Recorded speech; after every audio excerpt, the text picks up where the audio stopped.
कोन्निचिवा ओताकुज. आज आपण पाहणार आहोत साकामोतो डेचा एपिसोड 10. तर आता बघूया या एपिसोडमध्ये काय घडतं. एपिसोडची सुरुवात होते साकामोतोच्या शॉपमध्ये. शिन आणि लू दोघंही खूप दमलेले असतात, कारण त्यांची लॅबमध्ये खूप धावपळ झाली होती. त्यामुळे ते पूर्णपणे थकून गेले होते. शिन म्हणतो, अशावेळी एखादा हिटमॅन हल्ला करायला आला तर ते काहीही करू शकणार नाहीत. हे ऐकून साकामोतो म्हणतो की त्याच्याकडे एक भन्नाट आयडिया आहे. मग पुढे आपण पाहतो की साकामोतो त्याच्या फॅमिलीसोबत एका बाथ हाऊसला जातो. हे पाहून शिन घाबरतो आणि म्हणतो हे खूप रिस्की आहे, कारण तो सध्या आपली शक्ती वापरू शकत नाही.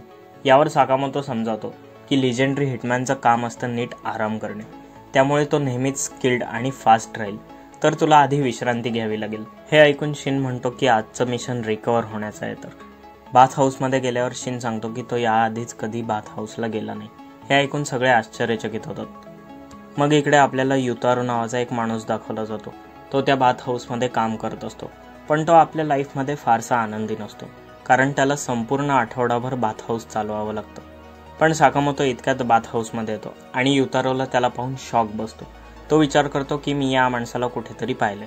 जेव्हा शिन साकामोतोचं नाव घेतो तेव्हा युतारो विचार करू लागतो, काहीतरी गडबड आहे. हा तोच लिजेंडरी हिटमॅन आहे का? नंतर तो टॉवेल्स आणायला जातो. तिथे साकामोतोचा वॉन्टेड पोस्टर त्याला दिसतो. त्याला खात्री पटते की हा तोच आहे.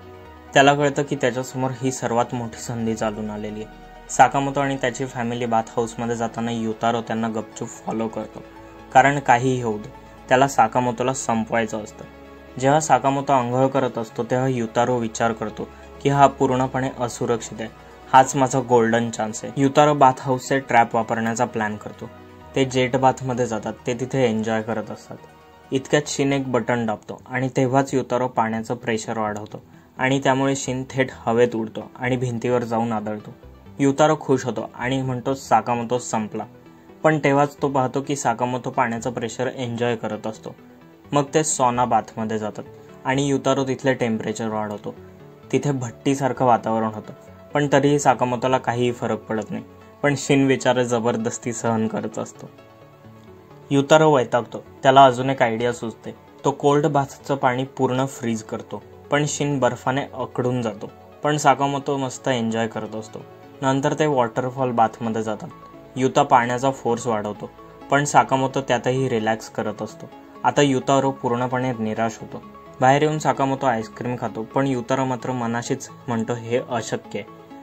मग युतारोला आठवतं की त्याला त्याच्या पॅरेंट्सच्या बिझनेसमध्ये काम करायचं नव्हतं, म्हणून तो हिटमॅन बनला. पण आता त्याला कळते की तो हिटमॅन म्हणून पूर्णपणे अयशस्वी झालाय. नंतर काही अनोळखी लोक येतात आणि युतारोला म्हणतात, आम्हाला वाटलं होतं तू कधीच परत येणार नाहीस. हे ऐकून युतारो त्यांच्यावर चिडतो, पण ते त्याचा आणि त्याच्या फॅमिलीचा अपमान करतात आणि त्याला मारायला लागतात.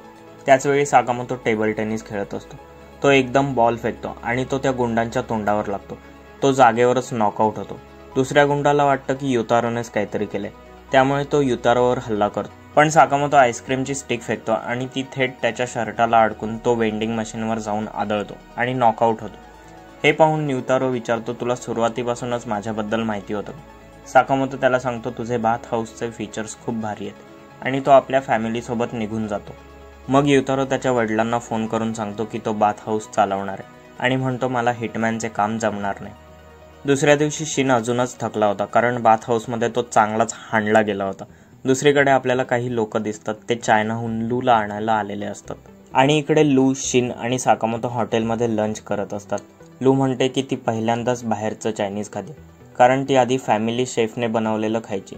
शिन विचारतो, तुला तुझ्या तिकडची आठवण नाही का येत? तेव्हा लू म्हणते की तिला परत जाऊन माफिया बनायचं नाहीये. तेव्हाच ते चायनाचे गुंड इकडे येतात आणि साकामोतोला गोळी मारायला जातात. पण साकामोतो काट्याने ती अडवतो आणि त्याला टेबलवर आपटतो. लू त्याला ओळखते. तो वू टांग असतो. तो त्यांच्या फॅमिलीचा सल्लागार असतो. तो म्हणतो की तिच्या पॅरेंट्सच्या डेथ नंतर त्यांना लीडरची गरज आहे, त्यामुळे तिने परत यावे. लू म्हणते की तिला परत नाही यायचं आणि तुम्ही कोणालाही लीडर बनवा. खरे तर वू टांगला लू लहानपणापासून आवडत असते. लू म्हणते की तिला माफियाशी काही संबंध ठेवायचे नाहीयेत. ती शॉपमध्ये काम करूनच खुश आहे. हे ऐकल्यावर वू टांग म्हणतो, म्हणजे तुला परत नेण्यासाठी एका लिजेंडरी असॅसनला सामोरं जावं लागणार आहे. हे ऐकून शिन लगेच बोलतो, जर तुला लढायचे असेल तर ये समोर. पण वू टांग म्हणतो, मी वेडा दिसतो का? कोणताही माणूस लिजेंडरी असॅसनची बिना हत्याराशिवाय लढणार नाही. मग तो एक चॅलेंज ठेवतो. वू टांग म्हणतो, जर तुम्ही मला हरवलं तर मी तुम्हाला त्या व्यक्तीबद्दल माहिती देईन ज्याने साकामोतोवर बाउंटी लावली आहे. हे ऐकून साकामोतो ही ऑफर नाकारतो, पण लू लगेच तयार होते, कारण सध्या ती साकामोतोच्या कुटुंबाचा भाग आहे आणि ती स्वतःवरच डाव लावते.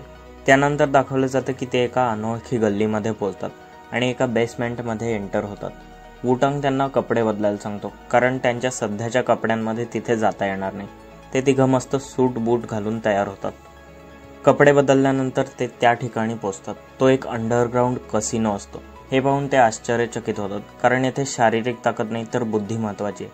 वुटांग त्यांना 30 मिलियन चिप्स देतो आणि सांगतो 2 तासात जो सर्वात जास्त पैसे कमवेल तोच विजेता असेल. पण शिन आणि साकामोतो दोघांनाही कसिनो गेम्सबद्दल काहीही माहिती नसते, त्यामुळे ते अडचणीत सापडतात. पण त्यांच्यासोबत शिन असल्यामुळे ते सुरक्षित आहेत, कारण शिन लोकांचे विचार वाचू शकतो. त्यानंतर लू सांगते की वुटांग चांगला फायटर नाही, पण तो खूप स्मार्ट आहे. त्याच्या कुटुंबात ताकद महत्त्वाची मानली जात होती, पण वुटांगने आपल्या बुद्धीच्या जोरावर सत्ता मिळवली आहे. तेवढ्यातच कसिनोमध्ये गोंधळ उडतो. साकामोतो आणि बाकीचे जाऊन पाहतात तर त्यांना कळते की वुटांगने त्याचे पैसे 3 पट वाढवलेत. त्याने सगळे पैसे लावले आणि तो जिंकला होता. नंतरच्या सीनमध्ये तानाका आणि सेबा दिसतात. त्यांनी आपली नोकरी गमावलेली असते. ते मिळून एकत्र क्रेप्सचा बिझनेस सुरू करायचं ठरवतात. पण त्यांचा बिझनेस सुरू झाल्यावरही त्यांच्याकडे कस्टमर्स येत नव्हते, त्यामुळे सेबा स्वतःच एक क्रेप बनवून खातो.